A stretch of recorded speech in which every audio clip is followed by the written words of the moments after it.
Assalamualaikum warahmatullahi wabarakatuh. Apa kabar semuanya? Semoga dalam keadaan sehat selalu ya. Baik, di sini Ibu akan menjelaskan materi fikih yang berkaitan dengan sholat. Sebelum kita memulai pelajaran pada hari ini, alangkah baiknya kita berdoa terlebih dahulu. Berdoa dimulai. Raditu billahi robba wa bil islami dina wa bi Muhammadin nabiyya wa rasulah rabbi zidni ilma warzuqni amin.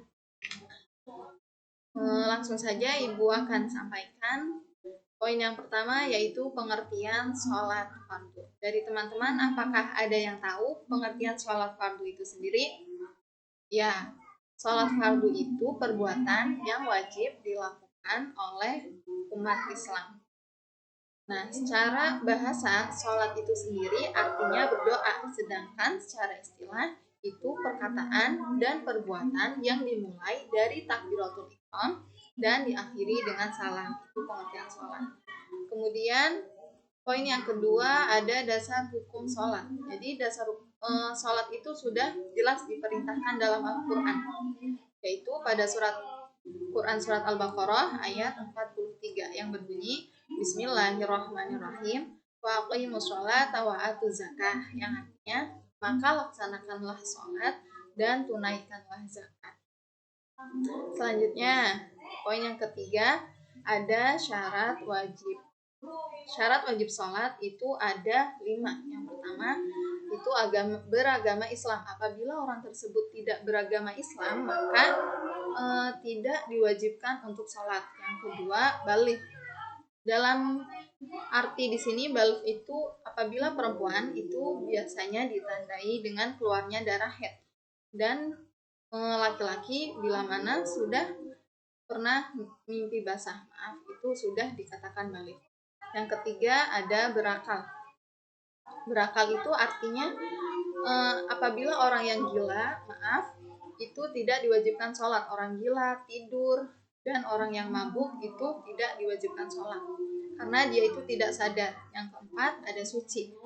Semuanya suci dari hadas atau suci dari kotoran. Yang kelima ada telah sampai dakwah Islam kepadanya. Maksudnya di sini itu apabila orang yang sudah tahu syarat wajib sholat, syarat sah sholat, terus hal yang membatalkan sholat itu, maka wajib melaksanakan sholat.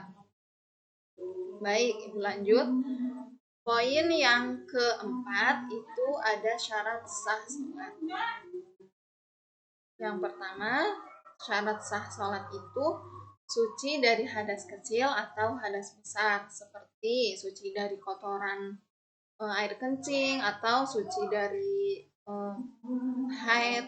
Itu artinya suci hadas kecil atau besar. Yang kedua, suci dari tempat pakaian dan badan. Tempatnya harus bersih, pakaiannya harus bersih, badannya harus bersih juga. Yang ketiga, menutup aurat. Menutup aurat itu bila mana seorang perempuan auratnya seluruh badan kecuali telapak tangan, dan laki-laki itu dimulai dari pusar sampai lutut, itu aurat laki-laki. Yang keempat, telah masuk waktu sholat. Maksudnya telah masuk waktu sholat itu semisal zuhur itu jam 12, kita harus melaksanakannya jam 12, nggak boleh sebelum jam 12 itu. Yang kelima, menghadap kiblat. Itu syarat sah sholat. Kemudian ada rukun sholat. Nah, di sini ada rukun dan ada syarat sah sholat. Itu ada perbedaan. Kalau rukun itu dilakukan saat melaksanakan sholat, itu rukun. Kalau syarat sah sholat itu dilakukan sebelum kita mulai sholat. Jadi ada perbedaan pada pelaksanaannya. Di sini rukun sholat ada 13. Yang pertama, niat. Jadi semua itu harus niat. Kan udah jelas tuh hadisnya, innamal a'malu bin niat. Itu semua perbuatan tergantung pada niat. Yang kedua, berdiri bagi yang mampu. Berdiri bagi yang mampu itu, apabila orang tersebut tidak mampu, maka tidak wajib untuk berdiri. Yang ketiga, takbiratul ihram, Allahu Akbar. Yang keempat, membaca surat Al-Fatihah. Yang kelima, ruku. Yang keenam, i'tidal. Yang ketujuh, sujud. Sujudnya 2 kali ya. Itu merupakan rukun. Yang kedelapan, duduk di antara 2 sujud. Bangun dari sujud itu disebut duduk di antara 2 sujud.